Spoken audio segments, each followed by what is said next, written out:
Harvey here, and today I'm with my friend Milher, who is a sound engineer virtuoso at Dream Machine Recording and Company here in West Palm Beach, Florida.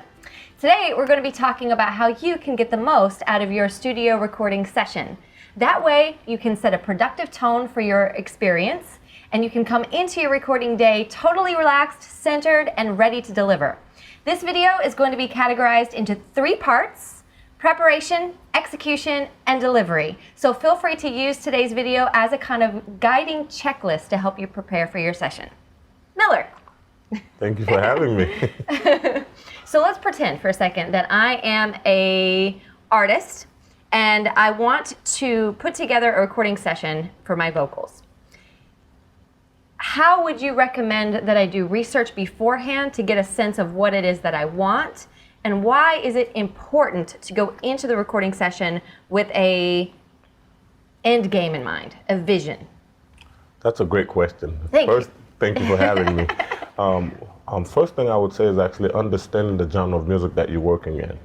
And then number 2, do some research and listen to that genre and have a sound knowledge of exactly what's entailed into that process. Right. That's number 1. And then number 2, prior to coming, communicating with the recording studio, and even before you actually set a session with us, come in and tour the facility. Nice. So you have a clear understanding of how, it works and functions. No doubt, no doubt. Because you can't hit a target if there's not one. Exactly. The biggest thing with that one is, I see this with students all the time, is that they know that there is potential there. They're just not quite sure how to focus it and how to channel it. Yes. And meeting with you, talking with you, going over what it is that they want to do in the recording session will get both of you guys on the same page. Exactly. That way it will save tons of time, lots of headache, and be lots of fun when you get the end result exactly the way that you had envisioned it in the first place. Absolutely. And also, coming in for a tour also help both sides. It help us understand the client that we're working with, and vice versa, the client understand what we have to offer them. And then that way both sides have a clear vision on how to execute the plan at hand. Cool. Sounds like a plan. I like that. Absolutely. I like that a lot. You guys catch that? So now, okay, so let's say that I have an understanding of what it is that I want. I have a clear vision. I've been able to clarify what it is that I want. Let's say, for example, personality, genre, mood, essence, and I've chosen my song. Perfect. The next thing that I want to do is find the correct key that I would like to sing in. And I recommend this all the time with singers, because I usually say you really want to tinker with the key, because you're different from the original artist, and don't just assume that that original key is going to bring out all the sweetest flavors in your voice. And it's always good to be able to play with it. Why, in your case, like in your working environment, do you see this happening a lot, artists coming in and you're needing to modify the key on the day of the recording? Very much so. And part of that actually, what we like to do, or we like to recommend to a lot of our artists, when they come in, we'll normally ask them, can we hear you sing the song for us that you're interested in recording? And then the minute that we hear pitch issues or timing, then the second question that we ask, have you had any professional vocal training? Nice. And 99.9% of the time it's no. I've sung at church, for my friends and family, but a lot of them, don't have a concept on when they're on key or off key. Right. And at that moment, we'll recommend that they see, a vocal coach and actually hire one for a few weeks, or, they'll come in and we'll work with them. But then, it makes the process much more difficult when someone is not vocally trained. And I think that adds a lot of anxiety to the artist as well, because it sets the frame of mind of panic a little bit. Absolutely. Super, super crucial, guys, to play with that key. Again, because your voice is so different, my voice is so different. There may be those sweet spots in your voice that the original key is not quite bringing out. And just taking the time to tinker allows you to set the process based off of your strengths and your comfort zone as well. Because when you're in that booth, the most important thing, and I'm sure you will agree, is that the artist is comfortable. Exactly. And what we love to say here at Dream Machine is, the voice is like a box of color pencils. No two is alike. Every single one is unique, and each one requires, a specific amount of, finessing in order to fit that song correctly. Indeed. But, to me, I find that the best and most important advice that I could give any artist prior to recording or coming in for a recording session, understanding the key of your song and knowing how to sing with the proper tempo, knowing when you're in that magic pocket. There you go. Yeah. That one's a big one because being on the tempo allows for rhythmic accuracy. That way you're expressing the energy and the mood, and you're not bringing it down energetically. And I want to just add to that, if we could, being able to not just know the key and the tempo that you'd like the song to be in, but to be able to communicate those musical elements to your sound engineer.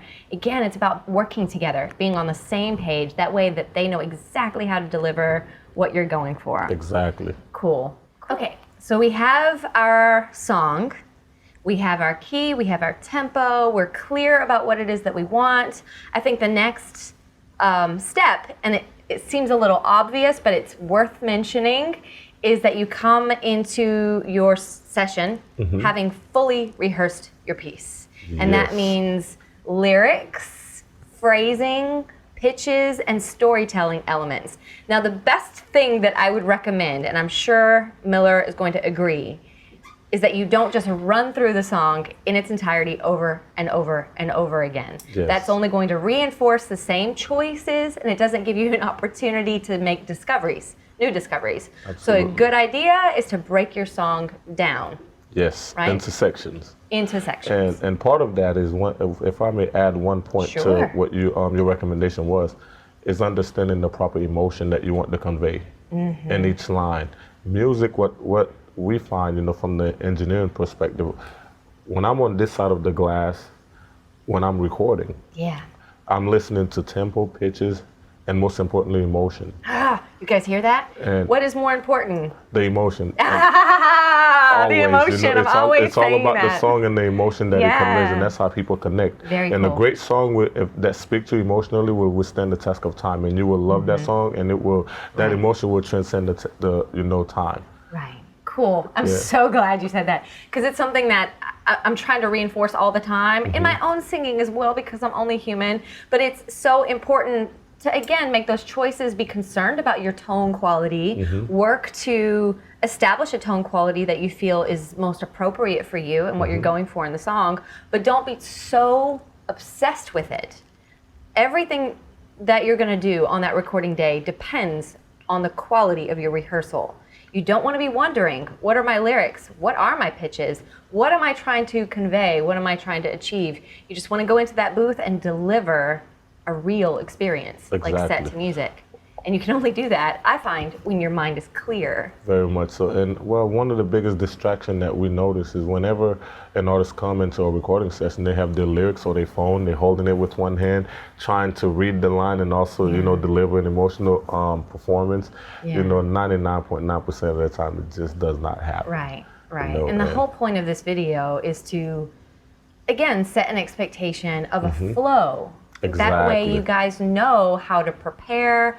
Hopefully this video will inspire some, wow, I didn't really think of it that way sort of thoughts from an engineering perspective, because you see this all the time with artists. It's not just sometimes. And what we wanted to do as the objective with this video is to empower you guys, take a little bit more creative control, be a little bit more deliberate in your rehearsals. That way, again, when you come into the day, you're totally relaxed. You're ready to go. And one other point that, if I may add one other point, while you may break the song down into segment, as you're delivering the performance, it's extremely important to not lose perspective of the overall picture. Not to focus on the small segment. The best message is the overall picture. Don't be too meticulous over a small section and lose perspective of the song and the direction that you want it to go in. Do you find that a good way to break down the rehearsals is first technical, in which you would break it down, and once you've got all that foundational knowledge, then just kind of let it go, let it be, and focus entirely on performance? Cool. I like that. I like that a lot. One thing that you had mentioned last time that we talked, I thought, wow, that's such a cool thing that I wouldn't have necessarily had thought about, was the concept of harmonies also being built into the melody line. Now, I kind of had a mind-blowing moment, because again, as a singer, I'm thinking I'm only responsible for that melody line. And I would go into the session going, well, I'm just gonna sing that melody. But sometimes a song needs the benefit of harmonies. And usually, well, at least now, this day and age, it is the lead singer who's singing along to themselves, but just doing a variation of harmony. Can you explain what a harmony is and why it's essential? Yes, absolutely. Let's take it back to the history. Back in history, you would have the lead singer, and then they would bring in, 3 or 4 piece background singers.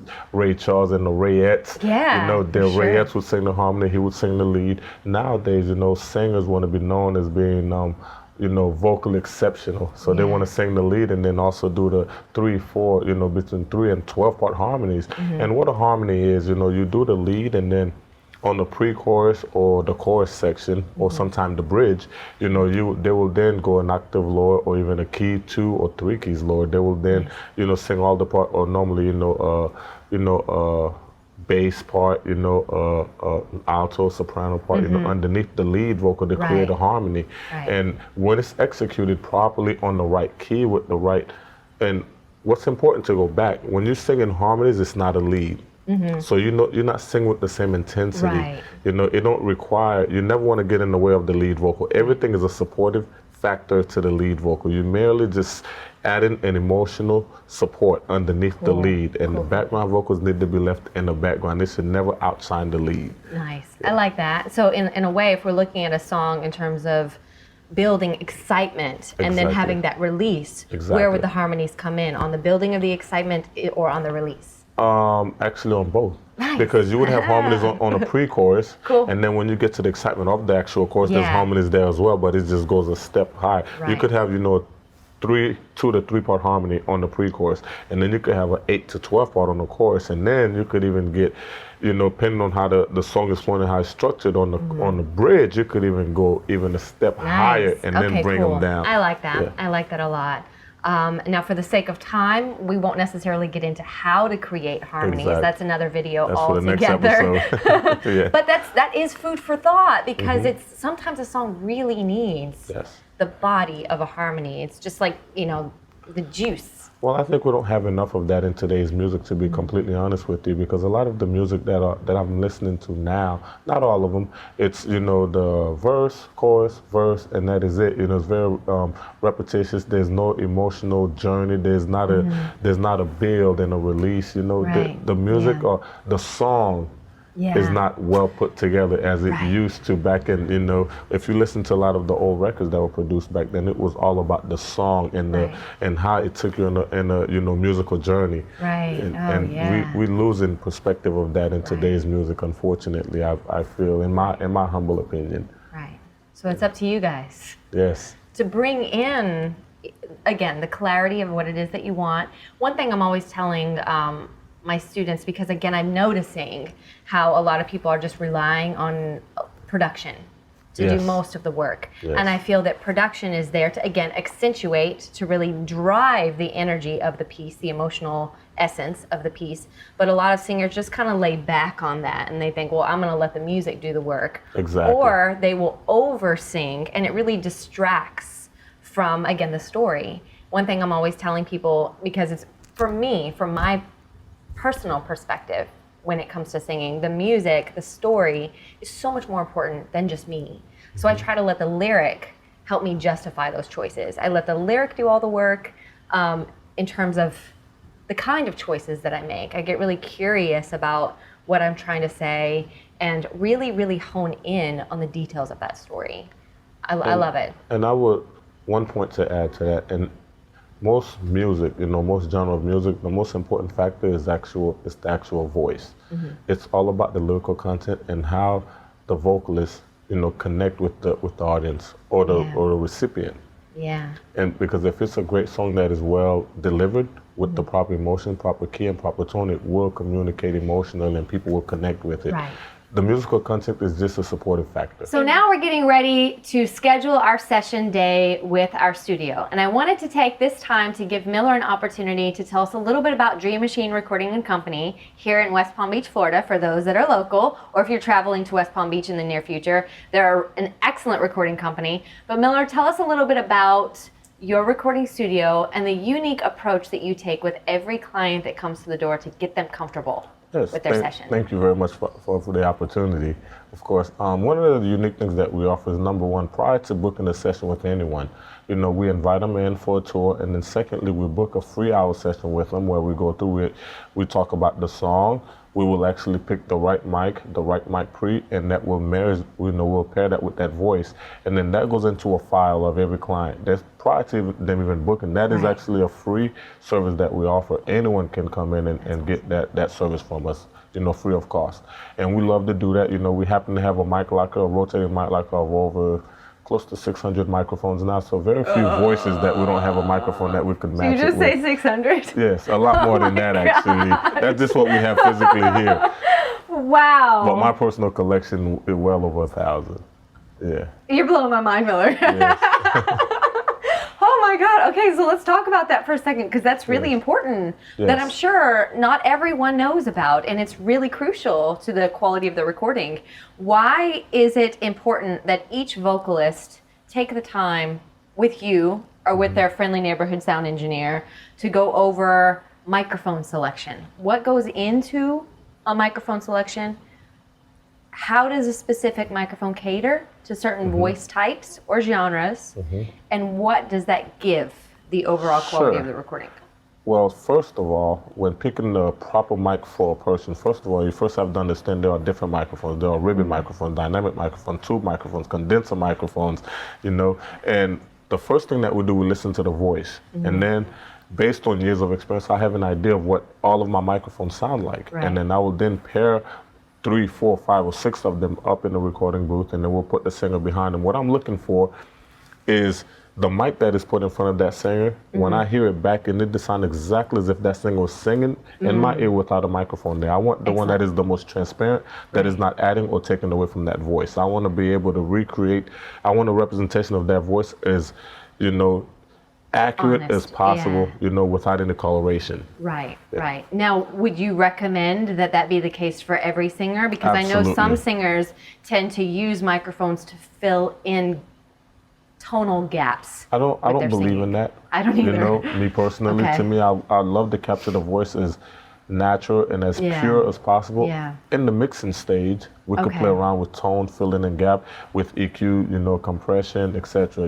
That we could do on the mixing process. Okay, but not in the actual microphone. Never. Very cool. So I hope that was beneficial for you guys.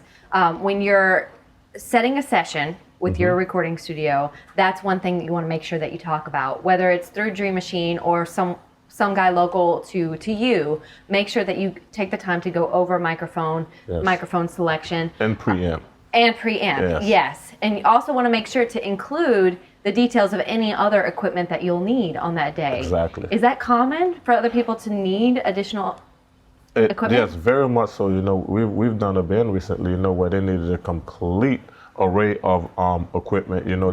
They send us the actual equipment list, and of course we never say no as long as it's legal. We had all of it available. We have quite an extensive gear collection here, and if we don't have it, we will get it for you. Okay, but that's really important, because that way there's not a waste of time. Exactly. On the day of, they can have the studio prepared for you when you walk in ready to go. Also, you want to make sure that you either email or bring your music with you. Exactly. Do you prefer emailing so that you have it queued up and ready to go when they come in? Correct. And then also, a copy of the lyrical content, because we love to have that, physically, because we go through line by line, and then, we'll highlight what's good. We'll, like we spoke to you, we have a 3-step process. We'll have a green highlighter, a yellow highlighter, and a red highlighter. Once you're recording, the line is great. It's green. If it's an offense, it's yellow. If we need to redo it, it's red. That's cool. I like that. I may use that. Exactly. I like that a lot. Cool. Yeah. A lot of people tend to bring people with them. Yes. Is that something that they're also going to need to share with you? Over that phone conversation of, this is what I need, this is my microphone, my gear set up. By the way, any boyfriends, producers, aunts, cousins, moral support that's going to be with them. Exactly. That we need to know in advance, because what we always recommend to every performer or artist, anyone who you bring with you have to be someone that is contributing to that work. Nice. And that will not be a distraction, because that distraction is not just on their end, it's also on the engineer's end as well. And ultimately could really cause the session to go left field, which you do not want any distraction. You want to be able to focus and be as creative as possible. Right. It's so delicate, the process, It isn't is. it? Because it's all about tapping into that centeredness so that you can be clear of mind and totally comfortable. So having your mama there, mama may be nice, may be fine, but she also might make you nervous. Exactly. And she's going to add a tone, like a tense tone to the environment with her presence. Not only that, for some reason in our experience, everyone who walk into a recording studio all of a sudden is a producer. They want this person. They want to speak to the performer. Right. They want to redo this part. They don't think this is good enough. They think that is bad. I see what you mean. And they tend to distract the engineer. They tend to distract the performer. And then what happened? The session it's a much longer process, and then become more cost effective. It's not cost effective for the client at that moment. Right. And this is why we love to communicate with them in advance. Sure. Who is coming in? Are there people that will be able to contribute to the creative process? Sure. Because what our belief is, what we say to our clientele, if they're not contributing to the art, they're a distraction. Right. So that is our honest belief. And it's no disrespect to anyone. No. Yeah. No mamas were insulted in this segment of the video. Exactly. But my mom does make me nervous. Everybody's mother makes them nervous to a certain true. extent.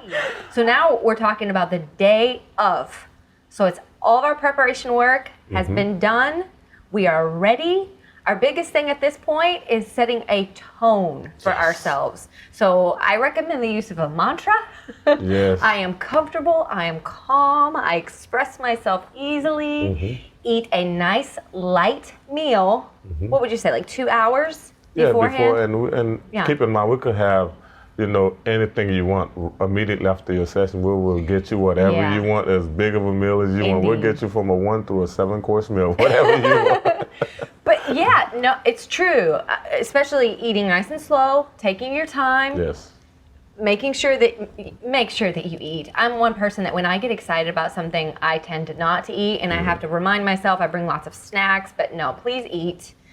Give your body what it needs. Exactly. But you don't want to shove down a meal really quickly right before your session, because it will give you the burps. It will. Really bad. One thing really bad. One thing that's great that we've always recommended is to have a nice fruit and vegetable smoothie.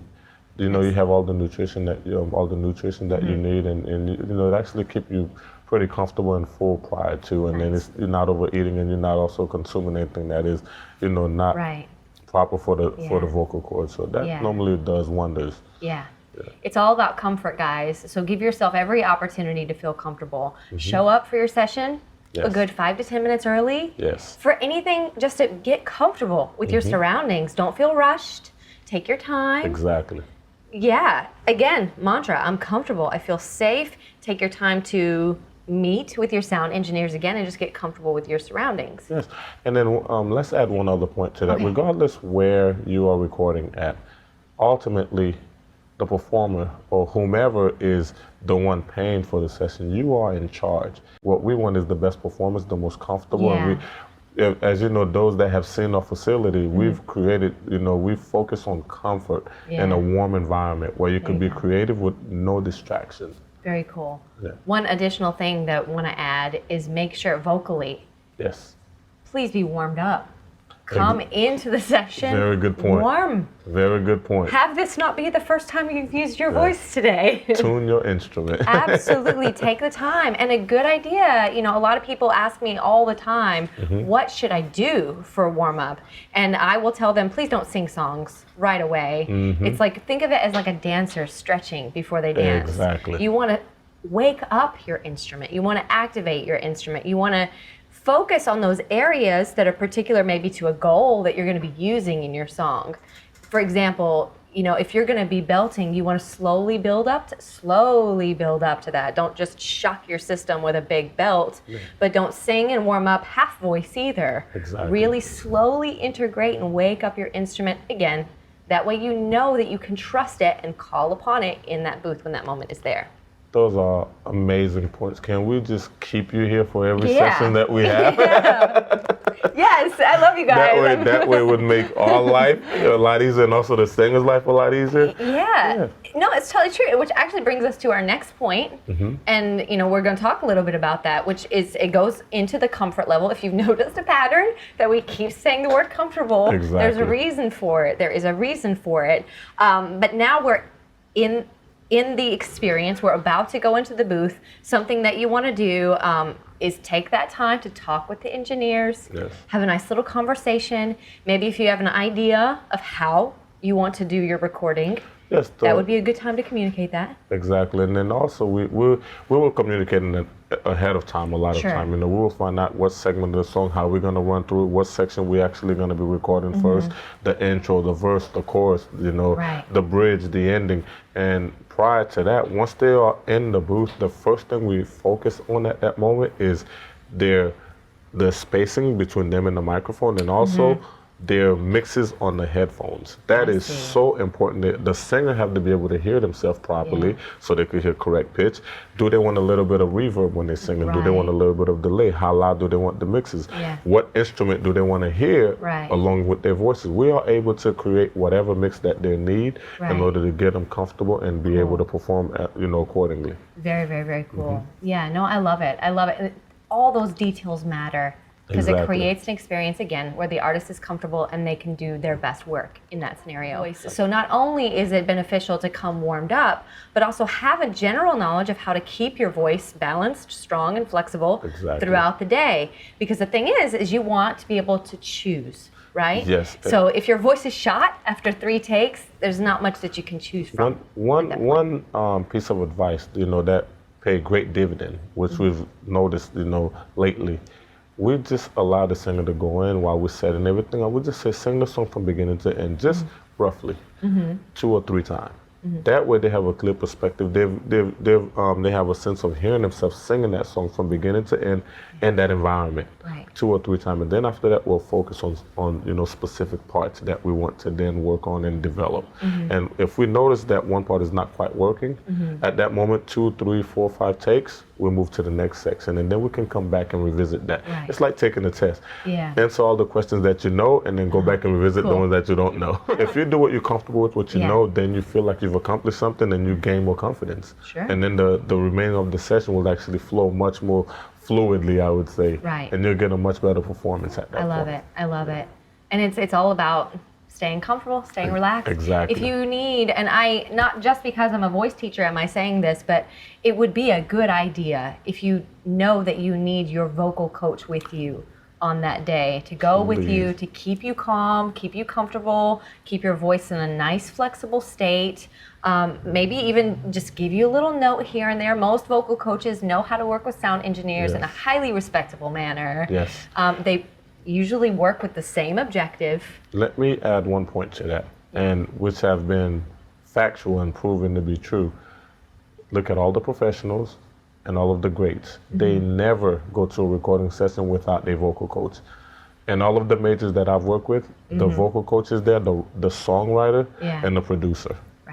3 people that are essential to the creative process. And also the artist themselves is very much comfortable to have their team there with them. It's a big difference with having people that are contributing as people that are creating distraction. These important people will help to actually get the song from point A to point Z in a much more speedy fashion and a much more professional manner as well, and be able to communicate and articulate to that singer in the language that they're able to comprehend. That's what's the most important. Absolutely. And quick little spits, because they know exactly, they're familiar with each other, they're comfortable with each other, and they let that person guide them through it. Cool. I like that quite a lot. So just to review, be very easy, conserve your energy, give your best performances, but know how to keep your voice flexible, balanced, and strong. If you need a voice teacher or one that's local to you, it's worth it. It's worth it. Let me add one point. The vocal coach don't necessarily have to be local. She can work with you from anywhere. I like you. Yes, it's true. That's true. That's true. But it is essential. And primarily because a lot of people know what they do. But a voice teacher, a sound in the same way as a sound engineer, you can look at it wholly and see what areas is there gaps in presentation that the singer may not even be thinking of? Exactly. Every singer, every single lyric that they have written, they're attached to. It's the best thing that they've ever done. They're very much attached to it. So their opinion is very much biased. Yeah. It's very easy to lose perspective of the overall picture. Right. The vocal coach, the engineer, the producer, we can listen from a listener's perspective as if they are performing it for us. Then we're focusing on how the song is flowing from beginning to end. Right. And if it's really taking us on that musical journey. Work with professionals, they'll be able to get you from point A to point Z. And like I like to say constantly, in a very professional and a speedy fashion. Indeed, Yeah. indeed. Because we're looking at it in terms of not right and wrong. There's no such thing. Exactly. There's only effective and ineffective. Exactly.